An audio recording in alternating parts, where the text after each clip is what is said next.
오늘 함께 나눌 말씀 요한복음 20장 11절에서 18절 말씀이고요. 고린도전서 15장 19절에서 22절 말씀입니다.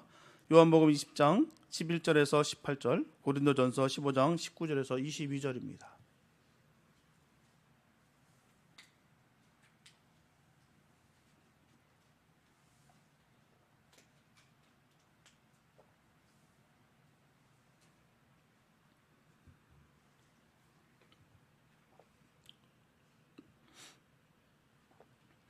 요한복음 20장 11절에서 18절이고요. 고린도전서 15장 19절에서 22절입니다. 먼저 요한복음 20장 11절부터 18절 함께 합독하시겠습니다. 시작. 마리아는 무덤 밖에 서서 울고 있더니 울면서 구부려 무덤 안을 들여다보니 흰옷 입은 두 천사가 예수의 시체 뉘었던 곳에 하나는 머리편에 하나는 발편에 앉았더라. 천사들이 이르되 여자여 어찌하여 우느냐. 이르되 사람들이 내 주님을 옮겨다가 어디에 두었는지 내가 알지 못함이니이다. 이 말을 하고 뒤로 돌이켜 예수께서 서 계신 것을 보았으나 예수인 줄은 알지 못하더라. 예수께서 이르시되 여자여 어찌하여 울며 누구를 찾느냐 하시니 마리아는 그가 동산지기인 줄 알고 이르되 주여 당신이 옮겼거든 어디 두었는지 내게 이르소서. 그리하면 내가 가져가리이다. 예수께서 마리아야 하시거늘 마리아가 돌이켜 히브리 말로 라보니 하니 이는 선생님이라는 말이라. 예수께서 이르시되 나를 붙들지 말라. 내가 아직 아버지께로 올라가지 아니하노라. 너는 내 형제들에게 가서 이르되 너는 내가 내 아버지 곧 너희 아버지 내 하나님 곧 너희 하나님께로 올라간다 하라 하시니 막달라 마리아가 가서 제자들에게 내가 주를 보았다 하고 또 주께서 자기에게 이렇게 말씀하셨다 이르니라. 고린도전서 15장 19절부터 22절입니다. 시작. 만일 그리스도 안에서 우리가 바라는 것이 다만 이 세상의 삶뿐이면 모든 사람 가운데 우리가 더욱 불쌍한 자리이다. 그러나 이제 그리스도께서 죽은 자 가운데서 다시 살아나사 잠자는 자들의 첫 열매가 되셨도다. 사망이 한 사람으로 말미암았으니 죽은 자의 부활도 한 사람으로 말미암는도다. 아담 안에서 모든 사람이 죽은 것 같이 그리스도 안에서 모든 사람이 삶을 얻으리라. 아멘. 할렐루야. 사망 권세를 깨뜨리시고 무덤에서 사신 영광의 주님을 찬양합니다. 오늘 이 거룩하고 가슴 벅찬 이 부활 주일 아침, 죽음의 감옥을 부수시고 생명의 빛으로 우리 가운데 찾아오신 예수 그리스도의 크신 은혜와 평강이 예배하는 모든 성도님들의 그 심령과 가정의 폭포수처럼 임하게 되시기를 주님의 이름으로 간절히 축복합니다. 우리는 지난 한 주간 어떻습니까? 정말 예수님의 그 십자가 고난의 그 발자취를 따라서 숨가쁘게 달려왔어요. 종료주일의 그 환호성이 또 성금요일에 그 끔찍한 저주로 바뀌는 것을 목도했고요. 그리고 금요일 오후 3시 다 이루었다라는 주님의 이 마지막 외침과 함께 모든 것이 끝난 것처럼 다 보였습니다. 피투성이가 된 주님의 시신은 차가운 바위 부덤 속에 뉘어졌고요. 그 입구는 장정 여러 명이서 밀어도 끔찍지 않은 그 거대한 돌문으로 굳게 닫혔습니다. 그 돌문 위에는 로마 황제의 권위를 상징하는 인장이 찍혔고요. 또 중무장한 로마 군병들이 그 앞을 철통같이 지켰습니다. 금요일 저녁부터 주일 새벽이 밝기 전까지 성 토요일의 시간은 그야말로 절망과 침묵의 시간이었어요. 모든 것이 다 끝장난 아무것도 없는 그런 시간이었죠. 제자들은 방문을 걸어 잠그고요. 두려움에 떨었습니다. 3년 반 동안 모든 것을 버리고서 따랐던 그 스승이 가장 비참한 사형수로 죽어버렸다는 이 사실 앞에 그들의 꿈도 희망도 미래도 그 차가운 그 무덤 속에 함께 갇혀져 버렸어요. 아무것도 없습니다. 바랄 것이 없어요. 이루고자 하는 것들이 사라져 버렸습니다. 주님과 함께라면, 예수와 함께라면 왕노릇 함께하리라. 그 권력을 쥐어잡고 모든 것을 하겠다라고 그렇게 서로 경쟁하면서 누가 우편에 앉는지, 누가 좌편에 앉을 것인지 서로 그렇게 쉼 없이 달려왔건만 그분이 바로 돌아가셨어요. 믿고 있었던 내 모든 것을 다 버렸는데도 불구하고, 모든 것 내가 희생할 마음을 각오를 다 했건만 결국 싸늘한 시신으로 변했다는 것이죠.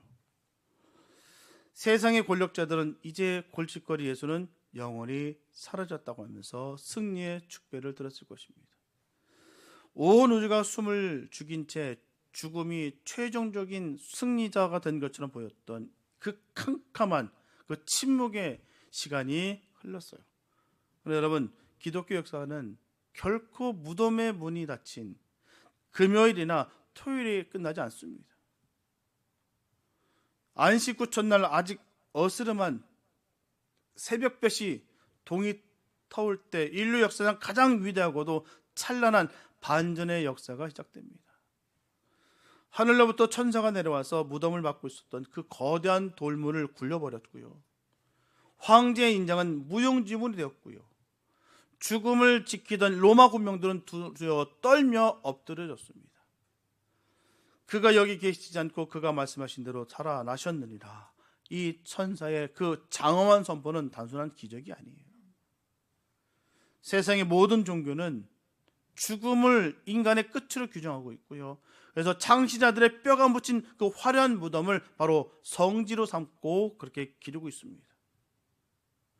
예루살렘에 있는 예수님의 그 무덤은 빈 무덤입니다. 부활은 인간을 억누르던 가장 강력한 원수인 사망의 목을 베어버린 위대한 영적 대관식이에요. 오늘 이 시간 이 빈 무덤의 기적이 단순히 2000년 전 역사적 사실로 머무는 것이 아니라 바로 저와 여러분들의 삶을 진동시키는 현재적인 능력 되시기를 소망하면서 부활의 세 가지 깊은 의미를 함께 나누고자 합니다. 첫째, 부활신앙은 무너진 자리에서 다시 일어서는 거예요. 무너진 자리에서 다시 일어서는 것. 초대교회 성도들은 모진 핍박 속에서도 서로 만날 때마다 눈물을 글썽이면서 이렇게 인사했다고 합니다. 크리스토스 아네시티. 그리스도께서 부활하셨습니다. 그러면 상대방은 이렇게 화답했다고 해요. 알레토스 아네시티. 참으로 부활하셨습니다. 너무 귀한 말씀 아니겠습니까? 예수 부활하셨습니다. 참으로 부활하셨습니다. 이게 진정 믿음의 뿌리가 되어야 될 줄 믿습니다. 주님은 진정 부활하셨어요. 부활하셨기 때문에 우리가 믿는 거예요.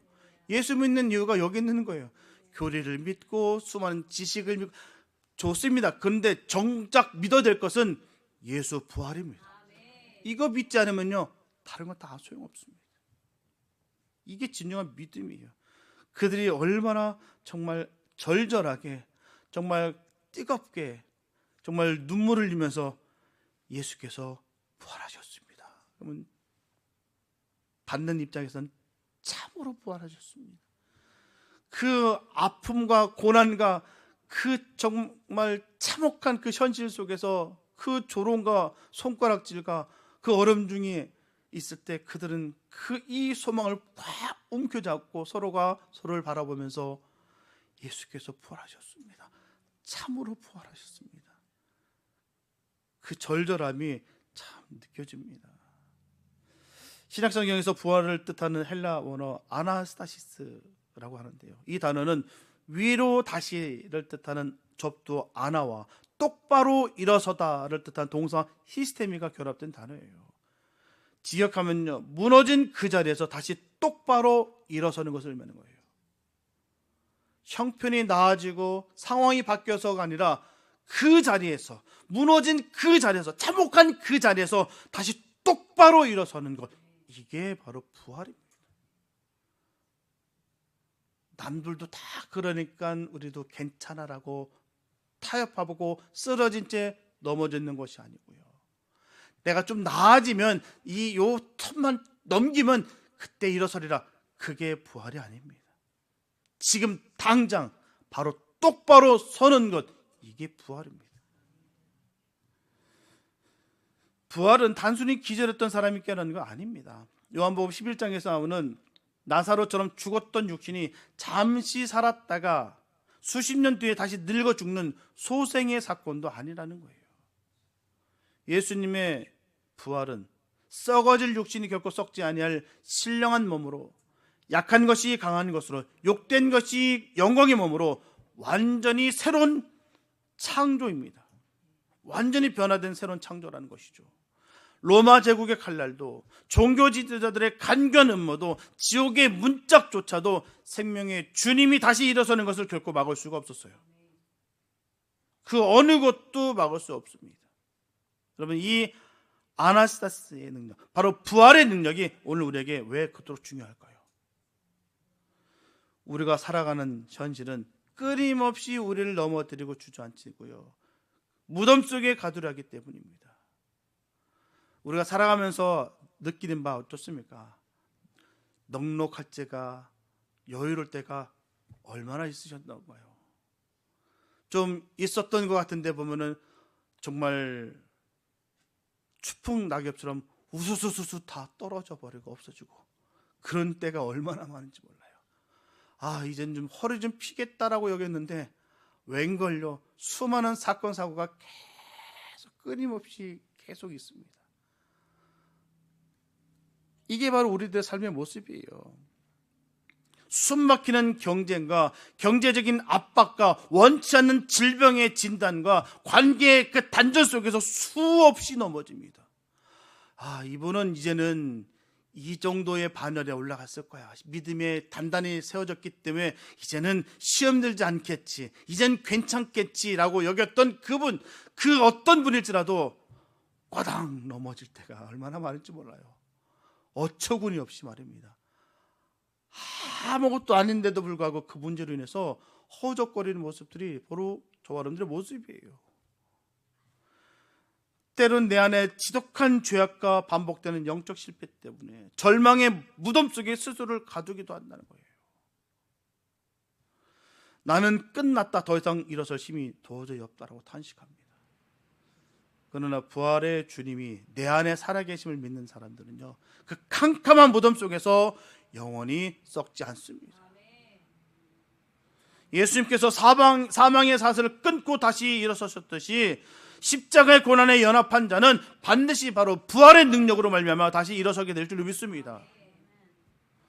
우리의 신앙은 주저앉는 신앙이 아니에요. 일어서는 신앙입니다. 언제라도 일어서시기 바랍니다. 오늘 이 시간 여러분들의 삶을 짓누르고 있는 이 절망의 돌문이 부서지는 소리를 영혼의 귀로 들으시기 바랍니다. 주님께서 박살내신다는 거예요. 예수의 이름에 능력 주셨습니다. 그 부활의 주님께서 우리에게 능력 주셨사오니 우리는 외치고 선포하시기 바랍니다. 그러면 그 절망의 돌문은 박살나게 돼 있어요. 그것을 꼭 믿으시기 바랍니다. 믿는 만큼 그 돌문은 박살납니다. 의구심을 갖고 그럴까 말까 주저하는 사이에 그 돌문은 더욱더 견고하게 진을 치게 된다는 거예요. 부활의 주님이 지금 내 손을 붙잡고서 일어나라, 나와 함께 생명의 길을 걷자라고 말씀하고 계심을 굳게 믿으시기 바랍니다. 둘째, 부활하신 예수님은 죽음을 찢어낸 우주적 첫 열매입니다. 그렇다면 예수님의 부활이 내 삶의 부활로 연결되는 이 신학적인 근거는 뭘까요? 사도 바울은 고린도전서 15장 20절에서 기독교 신앙의 가장 핵심적인 기둥을 이렇게 선포하고 있죠. 그러나 이제 그리스도께서 죽은 자 가운데서 다시 살아나사 잠자는 자들의 첫 열매가 되셨도다. 구약시대 이스라엘 백성들은 농사를 짓고서 가장 먼저 맺힌 곡식단이나 과일을 제사장에 가져가서 하나님께 감사함으로 바쳤어요. 참 너무나 귀한 것일 수 있습니다. 귀한 것입니다. 이 초실절, 첫 열매 절기에 첫 열매를 바친다는 것은요, 아주 중요한 상징적 의미가 있다는 거예요. 첫 열매가 열렸다는 것은 그 뒤를 이어서 두 번째, 세 번째, 그리고 수많은 추수할 열매들이 줄줄이 맺힐 것을 완벽하게 보증한다는 뜻이에요. 하나님이 책임져 주실 것을 믿는 그 믿음이 바로 첫 열매를 올려드림이라는 것이죠. 바로 이 초실절의 의미예요. 저는요, 지금까지 그렇습니다. 첫 열매 주님 앞에 드려서 그걸로 인해서 망한 삶 못 봤습니다. 하나님은 그 일을 통해서 두 번째, 세 번째, 그리고 수많은 추수할 열매들을 줄줄이 맺힐 것을 완벽하게 그를 보증하고 계신다는 사실이에요. 저를 비롯해서 수많은 믿음의 사람들이 그렇습니다. 한 번도요, 그 첫 수산 드리고 나서 그 뒤에 것이 무너지는 것을 못 봤습니다.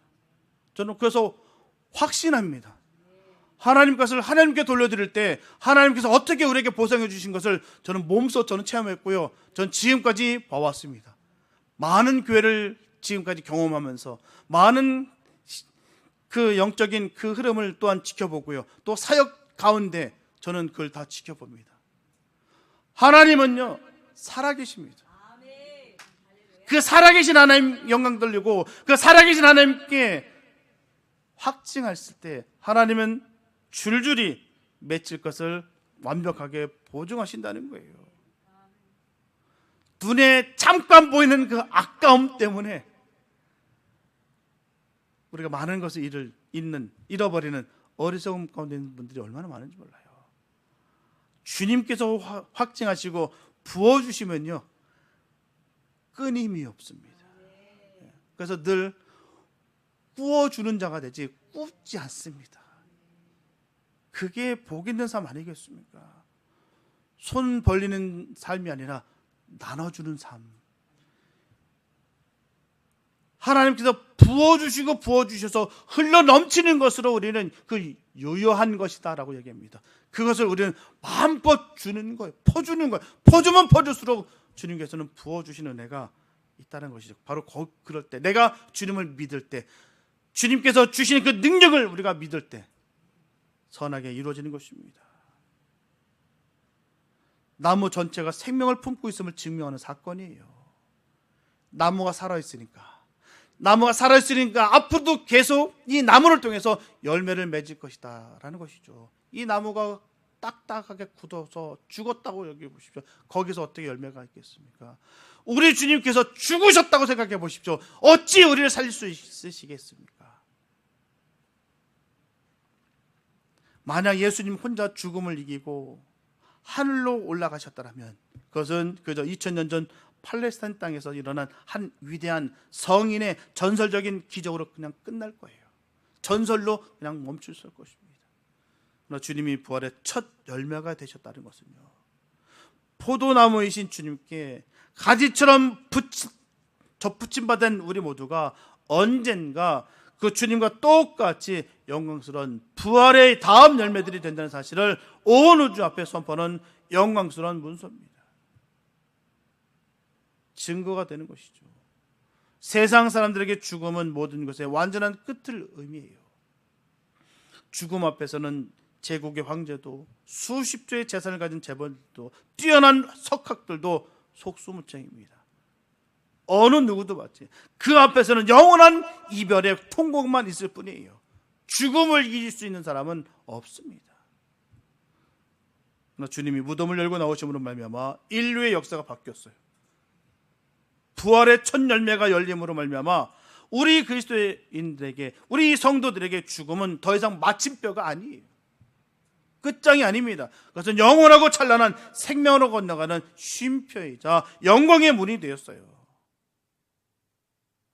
영광의 문입니다. 이 문을 통과하는 것이죠. 육신의 장막이 무너질 때 우리는 영원한 하늘의 처소를 덧입게 될 것입니다.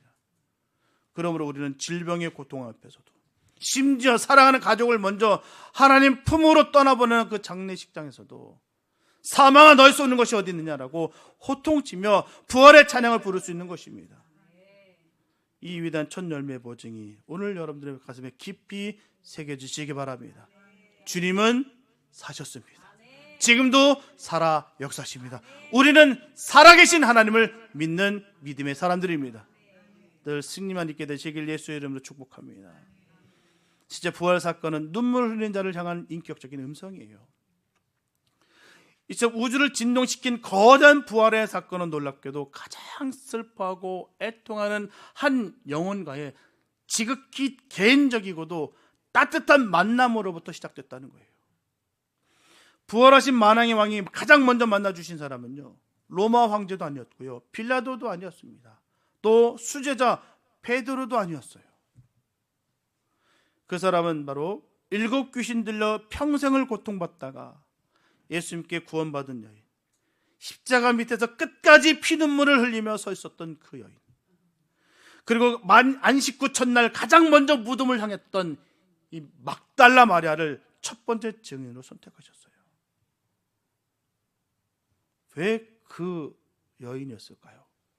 수많은 쟁쟁한 사람들이, 유격한 많은 사람들이 있었는데요, 왜 꼭 그 여인이었을까요? 그래서 마리아가 주님을 향해서 가장 깊고 간절한 사랑의 눈물을 흘리고 있었기 때문이에요. 우리도 그렇게 되시기 바랍니다. 주님을 향해서 가장 깊고 간절한 사랑의 눈물을 흘릴 수 있게 되시기 바랍니다. 너무 사랑하기 때문에, 주님이 너무 귀하기 때문에 그 사랑의 하나님을 늘 찬양하시면서 늘 기쁨으로 주님을 높이는 삶 되시길 축복합니다. 오늘 보면 요한복음 20장 그 11절부터 15절 말씀을 보게 되면, 마리아는 주님의 시신이 사라진 텅 빈 무덤 앞 밖에서 서서 계속해서 울고 있었어요.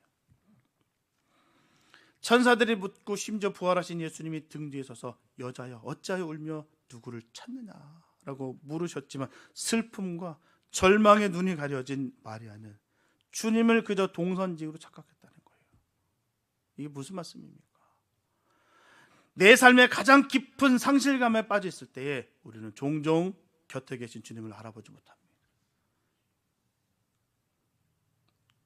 너무 상실하니까, 너무 힘드니까, 너무나 고통스러우니까, 그러면 이 사실에, 이 상실감에 빠져서 주님이 옆에 계신데도 불구하고 내 안에 계신 예수님을 찾지 않고 자꾸 다른 곳을 시선 돌릴 때가 얼마나 많은지 몰라요. 그러니 주님이 음성이 들리지가 않고요, 주님을 느끼지가 않아진다는 거예요.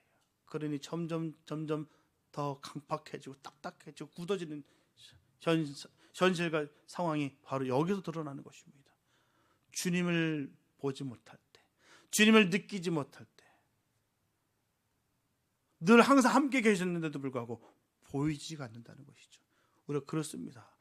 이거는요, 신앙의 경력과 상관없어요. 직분과 상관없습니다. 내가 주님을 인식하지 못하면 누구나 이렇게 돼요. 나에게 빠져버립니다. 스스로 젖어버리게 돼 있어요. 아무리 주님의 음성이 들려지가, 옆에서 아무리 주님의 말씀을 전한다 할지라도 이 말씀이 들려지지가 않아요.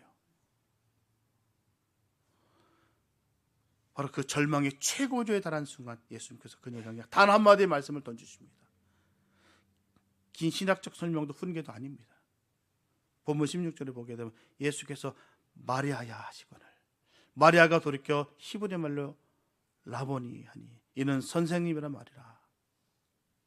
그래서 중요한 것은요, 주님은 그녀의 이름 마리아야를 다정하게 부르셨다는 거예요.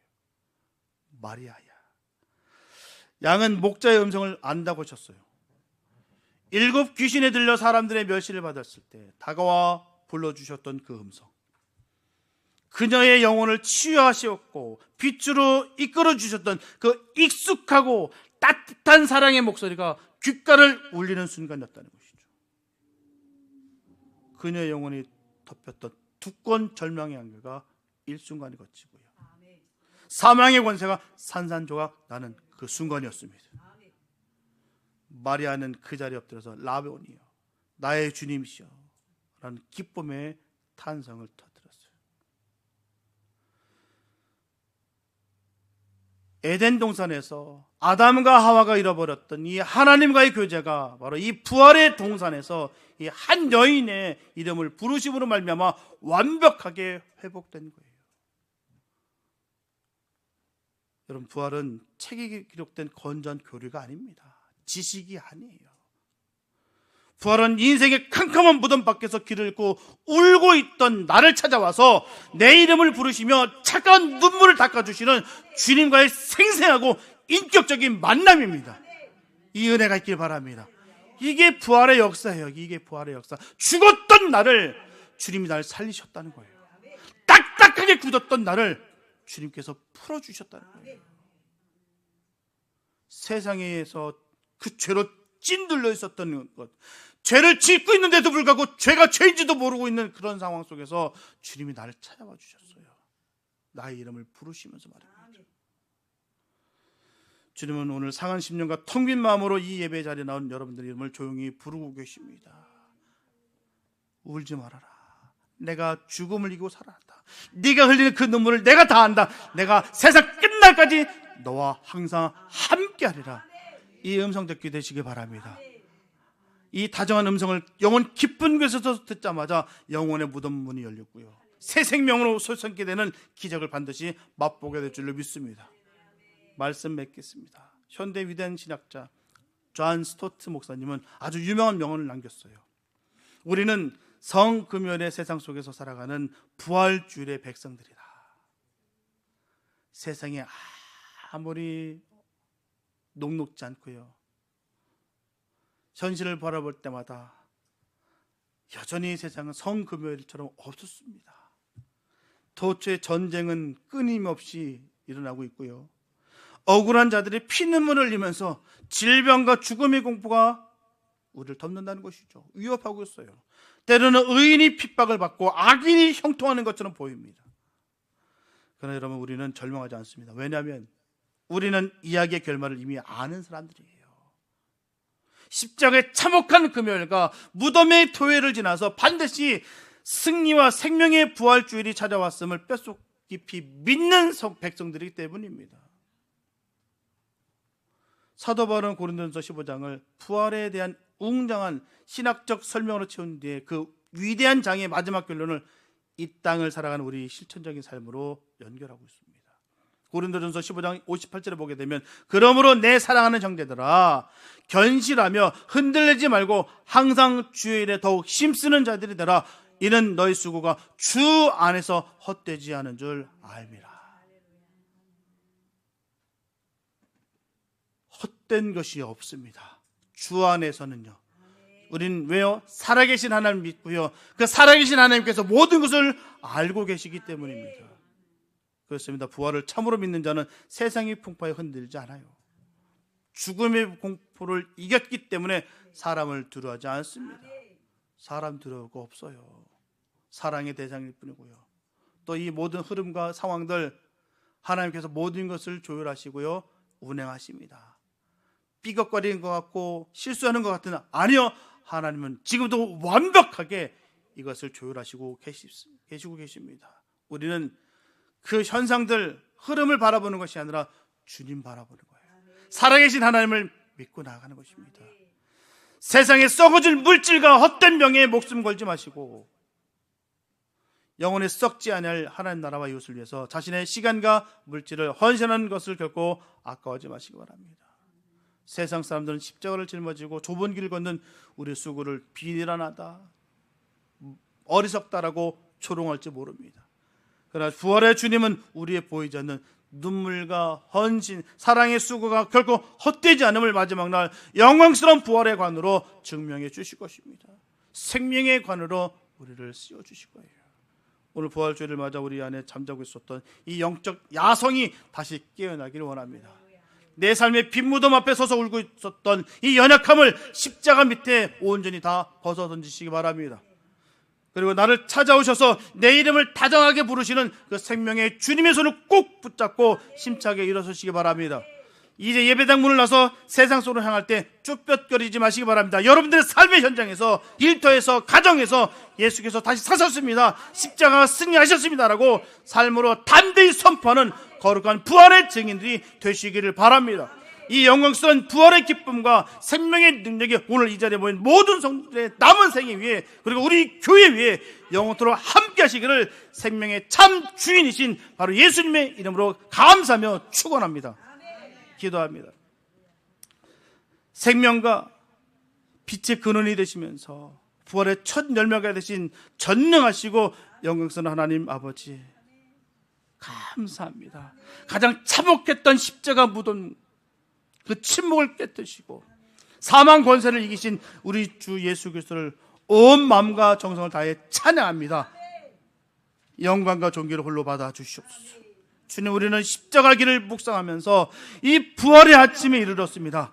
인류의 모든 소망이 끊어졌고요, 절망의 돌문이 영원히 닫힌 줄만 알았던 우리 인생에 부활의 주님께서 찾아와 주셔서 찬란한 생명의 빛을 비춰주시니 참으로 감사합니다. 주님께서 친히 사망의 권세를 짓밟아 주시고 부활의 첫 열매가 되셨기 때문에 이제 우리도 질병과 실패와 죽음의 두려움 앞에 무릎 꿇지 않고 영원한 하늘나라의 산소망을 품고 담대히 살아가게 되었음을 다시 한번 주님 앞에 고백합니다. 오늘 피 묻은 밖에서 통곡하며 울던 마리아의 이름을 다정하게 불러주셨던 주님, 지금 이 시간 인생의 캄캄한 터널 속에서 남몰래 눈물 흘리면서 애통하는 주님의 자녀들의 그 이름을 한 사람 한 사람 불러주시고 그 피 묻은 손으로 우리의 눈물을 닦아주셨으니 참으로 감사합니다. 실패와 좌절, 무너진 관계와 모든 병든 육신 속에서 씨름하는 자들에게 무너진 자리에서 다시 일어서는 부활의 능력이 오늘 예배를 통해서 폭포수처럼 임하게 하여 주시옵소서. 이제는 두려움과 절망의 껍데기를 벗어던지고서 세상 속으로 나아가 생명을 노래하는 거룩한 증인들로 살아가기 원합니다. 주님, 인도하여 주시고 충만케 하여 주시옵소서. 우리에게 영원한 생명과 멈출 수 없는 소망이 되시는 그 부활의 주님, 우리 구주 예수님의 이름으로 감사하며 감격으로 주님 앞에 기도드렸습니다.